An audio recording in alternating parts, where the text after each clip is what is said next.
Olá pessoal, vamos agora para mais uma parte, eu juro que está acabando, só vamos ter mais uma depois, mas ainda relacionado ao nosso módulo dedicado a conhecermos mais sobre as técnicas para a identificação de um risco. E agora é um penúltimo arranjo, que são justamente as técnicas que são aplicáveis à identificação de riscos, mas que têm um nível médio, literalmente, de capacidade técnica e de recursos. Ou seja, você vai ter que ter um nível médio aí, tanto de capacidade técnica quanto de recursos para implementar essas técnicas. Vamos lá? A primeira que aparece aí na tela para vocês é o BIA, Análise de Impactos no Negócio. E aí, é claro, a BIA, vamos dizer assim, é uma técnica americanizada, né? A Business Impact Analysis, e que tem como visão geral esses pontos que eu destaco para vocês aí. Analisa como os riscos,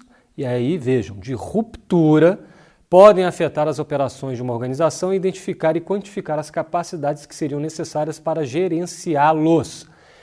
Isso implica em determinar também a criticidade e a escala de tempo de recuperação, que nada mais é do que uma resiliência de processos e recursos associados. Em resumo, parece lembrar da técnica que já vimos quando o foco é mudança, porque aqui também não deixa de ser uma ruptura, só que o foco aqui está literalmente na velocidade da recuperação, ou seja, de tentar identificar o que atravanca, quais são os empecilhos para que essa recuperação ocorra da forma mais rápida possível. Auxilia na determinação das interdependências entre os processos, partes internas e externas e toda a ligação da cadeia de fornecimento. Por óbvio, auxilia significativamente porque quando a gente vai identificar quais são os pontos de entraves que não permitem a gente fazer uma recuperação mais rápida, você vai ter que, obviamente, passar justamente nessas interconexões na cadeia de fornecimento. Como características, visa obter o entendimento dos processos críticos, os efeitos das perdas daquele processo, justamente por causa da ruptura, e as escalas de tempo de recuperação requeridas e os recursos de suporte. E aí acho que para mim é uma análise perfeita quando o foco está caramba. Qual é o nosso fôlego de recuperação? Se o foco é vamos identificar riscos que nos permitam ter um foco de recuperação, um esforço de recuperação mais rápido ainda. Tem que utilizar justamente essa técnica. A determinação do tempo de interrupção máxima aceitável, um IMA, para cada processo com base nas consequências identificadas e os fatores críticos de sucesso para aquela determinada função/atividade. E aí, agregado a isso, a determinação dos objetivos do tempo de recuperação, que são os OTRs, para qualquer equipamento especializado ou tecnologia da informação. Esse OTR representa o tempo durante o qual a organização pretende recuperar a sua capacidade dos equipamentos especializados ou de tecnologia, de modo a permitir voltar ao status quo, ao estado anterior, ou seja, voltar tudo a um ambiente de controle. Então percebam que realmente o foco dessa técnica é a gente identificar riscos que acabam atravancando justamente esse objetivo de regeneração, de resiliência institucional em virtude da ruptura de a parte de um processo, de um procedimento, de um sistema e assim sucessivamente. Ok? Avançando aí para a tela, aparecem os requisitos, basicamente informações sobre os objetivos, o ambiente, as operações envolvidas e a interdependência da organização, detalhes sobre a atividade e operações da organização, incluindo processos, os recursos existentes para suportar justamente esses processos, relacionamento com outras organizações, esses outros nada mais, nada menos do que partes interessadas, stakeholders, arranjos de subcontratação e assim sucessivamente. Listas de entrevistados de áreas pertinentes da organização e partes interessadas que serão contactadas, então há de existir isso como um requisito, porque essa interação vai ser necessária, então obviamente que esse também é um requisito mais do que lógico. Quanto aos produtos, né, a materialidade do que sai de uma análise de impacto no negócio, lista de quê? Prioridade de processos críticos e de interdependências associadas.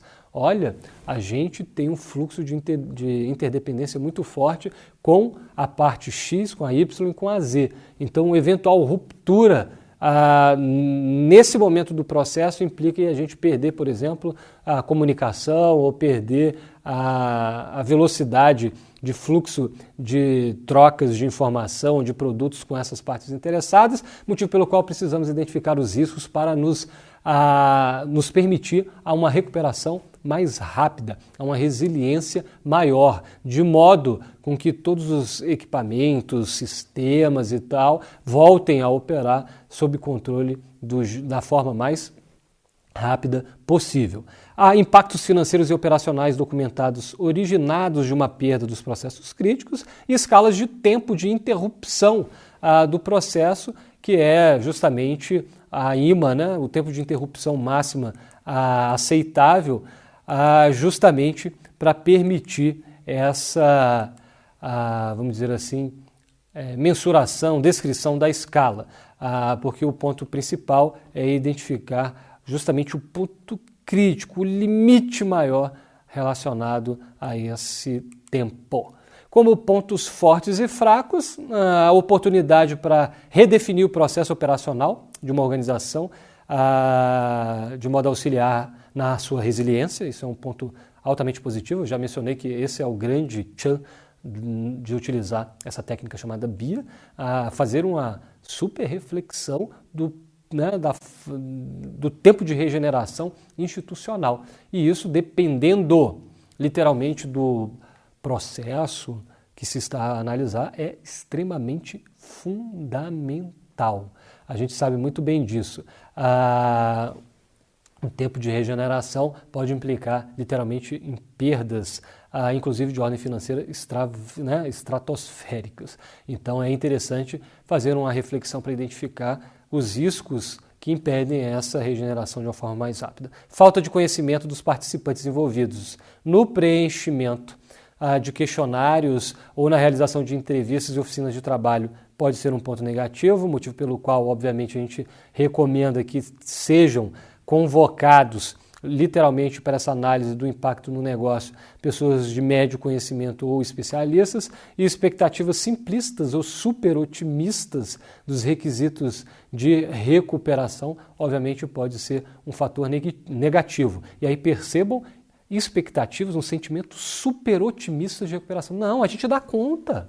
Quantas vezes a gente já não escutou isso, né? Não, mas se isso acontecer, a gente vai dar conta, nós somos brasileiros, não desistimos nunca. Esse é um discurso retórico muito bom, mas que na prática não é bem assim. E aí eu chamo a atenção para você, está no campo de observação, na economia comportamental, a doutrina chama isso, sabe de quê? Viés do otimismo, ou o famoso otimismo irrealista, que é a tendência de a grande maioria dos seres humanos de simplesmente o quê? Superestimar a probabilidade de cenários positivos e de subestimar a realização, a ocorrência de cenários negativos. Eu acho que, mundo afora, o brasileiro adora, literalmente, se utilizar desse viés. É mesmo ou não? Eu acho que, se a gente parar um pouquinho aí para pensar, a gente vai se enquadrar muito bem, né?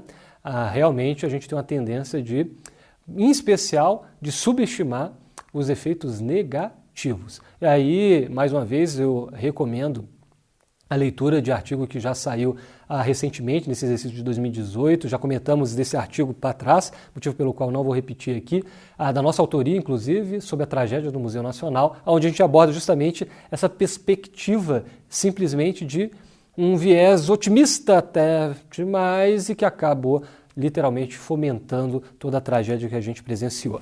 Avançando aí na tela, vocês vão perceber que a gente já caminha para a segunda técnica, que é a análise de árvore de eventos, que também está aí entre parênteses na nomenclatura americana, né, de Event Tree Analysis, que, numa visão geral, é o quê?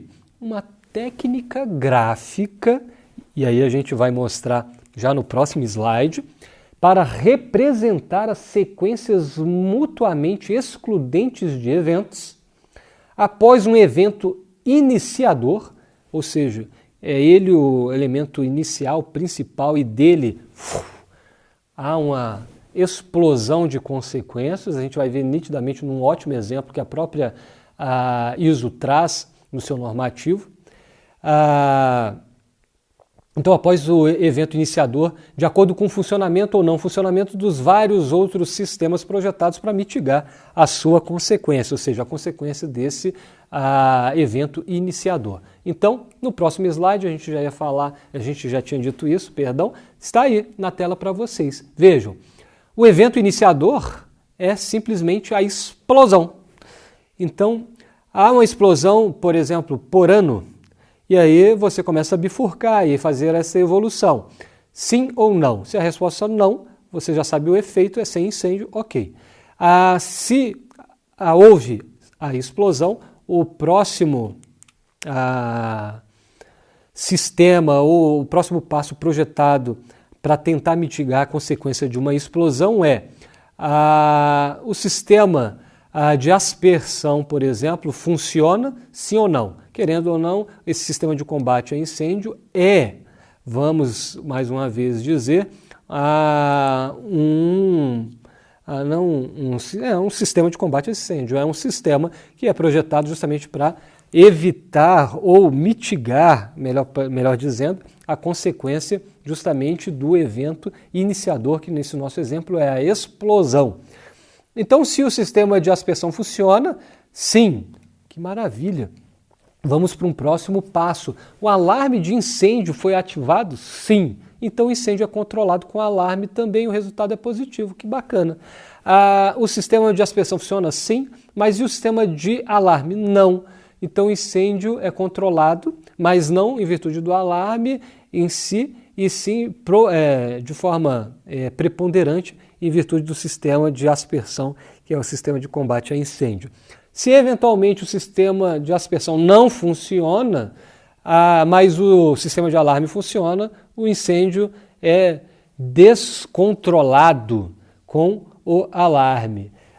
E se eventualmente o sistema de aspersão não funciona e o de alarme também não funciona, o incêndio é descontrolado sem alarme, e aí obviamente que o resultado é devastador de qualquer sorte, mesmo tendo soado, por exemplo, o alarme de incêndio, porque o efeito sonoro não necessariamente irá salvaguardar o que se mais quer no controle do combate ao incêndio, eventualmente só irá auxiliar minimamente a um alerta sonoro, e aí eventualmente, obviamente, pode salvar outras coisas, mas o controle em si do incêndio vai ser insuficiente pelo som. Isso a gente já sabe que é uma simples reação física incompatível, né? O som não vai, por si só, conseguir controlar a chama vinda do fogo. Mas tudo bem, aqui é só um caso concreto, e aí eu juro que não foi coincidência, a gente acabou escrevendo sobre o Museu Nacional, não é por causa só desse exemplo não, tá? Mas é o exemplo que vem sendo tratado na própria ISO. Como características, essa árvore de eventos pode ser utilizada para modelagem, cálculo e classificação de diferentes cenários de acidentes após o evento iniciador. Então a grande dica é identificar e especificar esse evento iniciador, e fazendo essas perguntas num formato de sequência lógica de árvore em relação a todos os processos, procedimentos, sistemas que existem para compensar, mitigar, é a melhor palavra, minorizar os efeitos / consequências do evento iniciador. Como requisitos, uma lista de eventos e indicadores apropriados, porque sem eles a gente não consegue começar, né? Informações sobre tratamentos, barreiras e controles e as probabilidades dessa eventual falha, entendimento dos processos pelos quais uma falha inicial se intensifica. Então, há uma falha inicial e essa falha inicial começa a se intensificar a um ponto de ficar descontrolada, né? Então isso é fortemente relevante. E quanto aos produtos, né, o que sai de materialidade de uma análise de árvore de eventos? Descrições qualitativas de potenciais problemas, como combinações de eventos que produzem vários tipos de problemas a partir dos eventos iniciadores, né? Então, todo aquele desenho de árvore é altamente relevante justamente para a gente conseguir descrever os potenciais problemas, a lista de recomendações para se efetivamente reduzir os riscos que foram identificados. Para finalizar essa técnica, como ponto forte e fraco, a apresentação clara dos cenários potenciais analisados, a forma gráfica, vocês perceberam, é super, né? Intuitiva, é de fácil visualização, acho que realmente é uma coisa bacana, que sucedem um evento iniciador, o impacto do sucesso ou da falha dos sistemas em função da sua atenuação, isso é um ponto realmente positivo, e alguns componentes, sejam sistemas, operadores, né, ligados à questão humana, podem ser ignorados, dando lugar a estimativas otimistas do risco, se não forem cuidadosamente tratados, e a gente mencionou literalmente a questão do viés do otimismo irrealista, né? Infelizmente realmente pode atrapalhar e a gente subestimar cenários negativos, e o resultado e a consequência a gente já conhece muito bem. Então, avançando na tela, vamos para a próxima técnica, que é a análise de camadas de proteção, a LOPA, que também está na sua versão americanizada, né? Layers of Protection Analysis, né? Então, análise as camadas de proteção relacionada a uma determinada situação, que é uma metodologia interessante porque faz praticamente como se fosse um sanduíche. Você isola uma causa, uma consequência, e a camada de proteção no meio é justamente o processo, procedimento, sistema que irá minorizar, vamos dizer assim, o efeito, a consequência daquela determinada causa. Então percebam que na técnica anterior a gente também meio que analisa num formato de árvore justamente a efetividade ou não desses controles que são, ou procedimentos, sistemas que são utilizados para evitar as consequências ou mitigar essas consequências de um determinado evento iniciador, né? Aqui, na realidade, seria até uma técnica um pouquinho antes, porque você vai, na realidade, identificar qual seria essa camada de proteção. Então, fazendo paralelismo, lá quando a gente colocou como evento iniciador o incêndio e um primeiro sistema para minorizar o sistema de aspersão, que é o sistema de controle de combate ao incêndio, isso já está posto lá, né? Naquela metodologia a gente só quer identificar se isso está funcionando ou não está funcionando. Aqui a gente vai identificar qual é, literalmente, a camada de proteção, ou seja, qual é o processo ou o sistema que irá ser suficiente para mitigar o efeito. Então é aqui que a gente conseguiria identificar que o sistema de aspersão, por exemplo, é uma camada de proteção em relação a esse risco, no nosso caso lá, de explosão, incêndio, enfim. Conseguiram captar? Muito bem. Avançando, analisa se há medidas suficientes para controlar ou mitigar os riscos. Um par de causa e consequência selecionado, como a gente já falou, e as camadas de proteção que evitam que a causa leve à consequência indesejada são identificadas. E aí acho que super aderente ao exercício que a gente acabou de fazer agora. Como características, fornece uma base para a especificação de camadas de proteção independente, que são as IPLs, e uma IPL é um sistema de dispositivos ou uma ação capaz de evitar que um cenário progrida, evolua para a sua consequência indesejada, e qualquer que seja o evento causal ou camada de proteção associada àquele cenário. Então é muito bem o que a gente descreveu, né? Isola, faz um recorte de uma determinada consequência indesejada, de uma causa, e aí o que está no meio? Um barreiramento. Esse barreiramento vai ser identificado e descrito utilizando essa metodologia. O que pode ser feito para evitar que aquela consequência, primeiro, ocorra, e se ela ocorrer, que ocorra num nível indesejado, né? Então isso serve para também, mais uma vez, mitigar essa consequência. Como característica, compreende, no mínimo, dispositivos de segurança e de proteção física, sistemas de travamento, também são relevantes para, né, considerar aí uma IPL, né, como a gente colocou anteriormente, e a IPL justamente seria essa camada de proteção independente. Alarmes críticos e de intervenção manual mesmo, operacional, braçal, também são características típicas e mínimas de uma IPL, ou seja, de uma camada de proteção independente, de forma a evitar com que aquela consequência desejada aconteça. Como requisitos e produtos, são esses que estão na tela, formações básicas sobre riscos, incluindo os perigos, as causas e as consequências, informações sobre os controles em uso, as frequências de eventos causais e as probabilidades de falha, ou seja, qual é a intensidade, a frequência que isso acontece e a probabilidade, literalmente, de falhar essa camada de proteção. Então, já que a gente está, né, mais uma vez, didaticamente, causa e consequência, a gente tem que analisar, como diz aí, a frequência que essas causas ocorrem e a probabilidade dessa camada que você identificou de falhar, porque se ela falhar, infelizmente a consequência indesejável vai acontecer. Então, todos esses requisitos visam identificar frequência de eventos causais, muito bem, e as probabilidades de falha da camada de proteção. Então, mais uma vez, fazendo aquela analogia com a técnica anterior, com o exemplo do incêndio, a camada de proteção é um sistema de aspersão.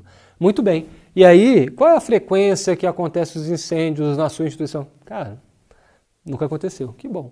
Mas o que pode eventualmente fazer a sua camada de proteção, esse sistema de aspersão, falhar? Mais uma vez a gente vai utilizar, infelizmente, da tragédia do Museu Nacional. Falta de água. Se não tiver água, literalmente, de entrada para os aspersores, nada feito. Tem os aspersores, mas não há ou a água suficiente ou a pressão suficiente dos hidrantes para suprir essa necessidade. E aí, bingo, não adianta de absolutamente nada. Consegue identificar? Muito bem.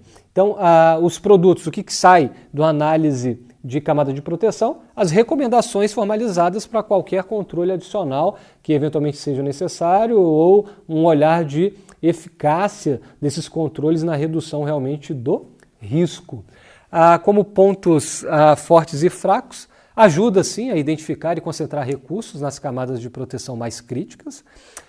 Concentra-se nas consequências mais sérias, isso é verdade. É um ponto positivo, desculpe, não está lá indicado, mas é ponto positivo. Não se aplica a cenários muito complexos, onde há muitos pares de causa e consequência. Como eu falei para vocês, a gente tem que fazer um recorte, uma duplinha, né? Causa e consequência, causa e consequência. Então, realmente, se tiver muitos, dificulta esse tipo de análise. Ou quando há uma variedade de consequências que afetam diferentes partes interessadas. Então, por mais que você consiga identificar uma causa e uma consequência, essas consequências são inúmeras e que afetam inúmeras partes interessadas. Infelizmente, não é a melhor forma de identificar os riscos. Indo para a nossa parte final desse arranjo, a gente vai falar de sneak analysis. Sneak, não é snack não, tá? Não é de cobre, sneak no sentido aí da etimologia da palavra americana de se deslizar, né? Se esmirar, assim, enfim. Motivo pelo qual a definição de integralidade colocada aí nessa visão geral, desenvolvida no final dos anos 60, só de curiosidade, né, pela NASA, a fim de verificar a integridade e a funcionalidade dos seus projetos. Então, você deveria passar por todo o procedimento do seu processo. E esse passar pelo procedimento, esse deslizar, que vem a definição aí americanizada de SNCC, ok? Outra informação relevante de visão geral dessa metodologia, identificação de erros no projeto, até porque você vai deslizando, vamos dizer assim, né, sendo conduzido ao longo de todo o processo. Como características, as etapas básicas na realização de uma SNCC Analysis consiste nisso aí: preparação de dados, construção da rede de árvore, a gente já exemplificou aqui várias vezes, né? A identificação por meio de árvore, que realmente visualmente é didático, simples e objetivo. Avaliação dos caminhos que podem ser realizados nessa rede de árvores e a recomendação final por meio de um relatório. E aí a gente já até antecipou um pouquinho os produtos, né? Como requisitos, a utilização de diferentes ferramentas. A gente pode utilizar a rede de árvores, índices ou questões para auxiliar aí, obviamente, o analista a identificar essas condições SNCC, ou seja, as condições da integralidade de um determinado processo para encontrar um tipo específico de problema.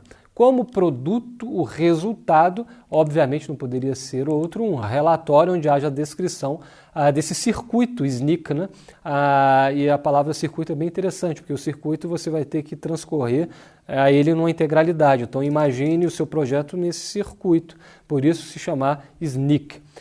Um caminho inesperado, um fluxo lógico dentro de um sistema que, sob certas condições, pode iniciar uma função indesejada ou inibir uma função desejada. Então, em resumo, é super interessante a gente simplesmente transcorrer todo o projeto para sair na tentativa e erro mesmo. E nesse passeio você acaba eventualmente identificando isso aí. Condições que podem gerar funções indesejadas ou inibir uma função desejada. Pontos fortes e fracos, um forte e um fraco. Boa técnica para identificar erros de projetos, sim, porque você anda por todo ele e depende literalmente do estabelecimento correto de uma árvore, de uma rede de árvores, né, que é mais utilizada, ou de uma boa informação a ser repassada. Enfim, pode respirar aí que estamos chegando no último. Muito bem, na última técnica desse arranjo. Ainda tem um outro arranjo com mais técnicas, mas já estamos caminhando para a parte final. Aí aparece para você as curvas FN, que também tem uma pegada super interessante, apesar da ISO classificar aí como um grau médio de capacidade técnica e de recurso. É bem alto, viu, essa média aí, é quase que elevado, mas tudo bem, vamos respeitar a metodologia. Vejam só, são nada mais nada menos que uma representação gráfica da probabilidade de eventos que causam um nível especificado de danos para uma determinada população específica. Nada mais nada menos é a técnica que vai servir para identificarmos literalmente o nível de tolerância do risco social. É o que está inclusive negritado aí no slide para vocês. Na maioria das vezes se refere à frequência de um determinado número de vítimas. E aí, infelizmente, a gente sabe muito bem que algumas instituições acabam, pela peculiaridade do seu objeto, vitimando algumas pessoas. Não na prática da sua atividade finalística, eventualmente pode até ser, ou absorvendo a sua própria força de trabalho, né? Colaboradores que acabam sendo vitimados, e aí esse quadro de vitimados é o recorte para a gente poder identificar uma curva FN. Como característica, muitos eventos têm uma alta probabilidade de um resultado de consequência baixa e uma baixa probabilidade de um resultado de consequência alta. E aí a gente sabe muito bem que é até um resultado do viés do otimismo que a gente já comentou ao longo deste módulo, ao longo desta parte inclusive. As curvas FN fornecem uma representação do nível de risco como uma linha que o descreve, ou seja, essa linha é o limitador para indicarmos a tolerabilidade de um risco social daquela circunstância, ou seja, acima daquilo não podemos aceitar sob pena de atingir uma determinada população e, infelizmente, levar a uma maior das fatalidades, né? A transformá-lo em uma vítima. E aí percebam que os dados disponíveis são traçados em um gráfico com o número de vítimas para um nível especificado de dano, e aí obviamente seria a morte, formando uma abscissa, e aí só para vocês lembrarem, a abscissa é aquela coordenada horizontal, tá? Num plano cartesiano e não a vertical, com a probabilidade de N ou mais vítimas formando as ordenadas, que é justamente o outro plano cartesiano. Devido a essa grande faixa de valores, e aí quando se fala em pessoas, principalmente vítimas, realmente a quantidade é tão grande que a gente trabalha em escalas logarítmicas, né? Ou seja, por meio de logaritmo para permitir uma identidade gráfica, senão seria praticamente impossível de a gente visualizar. As curvas FN podem ser construídas estatisticamente, utilizando números reais de perdas no passado, ou podem ser calculadas a partir de estimativas de modelos de simulação, que são literalmente FN teóricas, né? Então existem curvas FN estatísticas e teóricas. Lembrando que as estatísticas são baseadas realmente em números reais de perdas que já aconteceram no passado. Focando aí na tela agora a questão dos requisitos, né, e os produtos, os outputs, o que essa curva FN é materializada, como ela é materializada. Então, como requisitos, conjunto de pares de consequências e probabilidade, cobrindo um determinado período de tempo, e aí a casadinha não é causa e consequência, sim consequência e probabilidade, porque isso vai ser projetado literalmente no plano cartesiano. Dados de saída de uma análise de risco quantitativa, fornecendo probabilidades estimadas para números específicos de vítimas. Então há um input muito interessante, que é justamente uma análise de risco quantitativa, e aí o índice de riscos é esse subsídio que vai ser utilizado aqui. Ou seja, a gente já tinha feito a crítica de que o índice de risco não é uma técnica em si, sim um meio, né, um subsídio para outras técnicas, entre elas essa que a gente está aqui a comentar com vocês agora.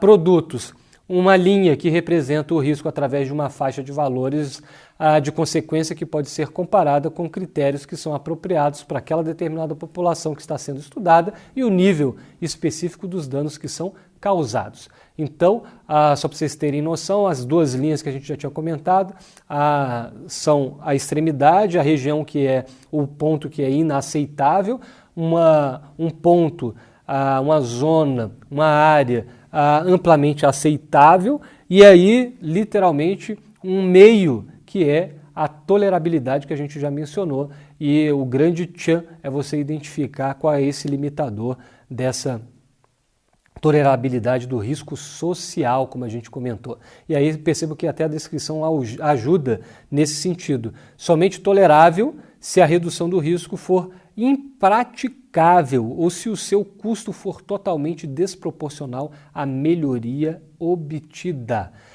Tolerável, mais puxando para parte de baixo da linha, né? Região amplamente aceitável, tolerável se a redução de custo exceder a melhoria obtida. Então percebam que no final das contas a curva FN vai literalmente fazer esse corte entre o que é aceitável e o que é inaceitável, transitando numa região mediana de tolerabilidade em virtude de riscos que estão submetidos àquela determinada população, de forma a evitar literalmente a consequência mais grave de todas, que é a vitimização, a morte daquelas pessoas. Então é uma pegada com um efeito realmente devastador, porque ninguém quer ter esse cenário, mas é uma metodologia, querendo ou não, que auxilia nessa mensuração.